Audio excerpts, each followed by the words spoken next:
করে দেন।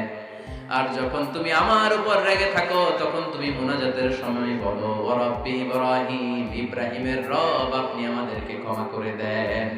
তার মানে যখন তুমি রেগে থাকো তখন দোয়ার সময় আমার নামটা মুখে নিতে চাও না। সুবহানাল্লাহ পড়েন। তখন তুমি দোয়ার সময় অন্য নবীর নাম নাও। আম্মা জানা এসে বললেন ইয়া রাসূলুল্লাহ মা আহাজু ইল্লা ইসমাক, আমি তো শুধু নামটাই সরাই, আমার মুখ থেকে কেবল আপনার নামটাই সরায় রাখি, আমার হৃদয় থেকে কখনো আপনারে সরাতে পারি না। আমার হৃদয় জুড়ে আপনি মা আহাজু ইল্লা ইসমাক, নবী হে আমি শুধু দোয়ার সময় রাগের মাথায় আপনার নামটা বাদ দেই, হৃদয় থেকে তো আপনারে বাদ দিতে পারি না। সুবহানাল্লাহ বলবেন না?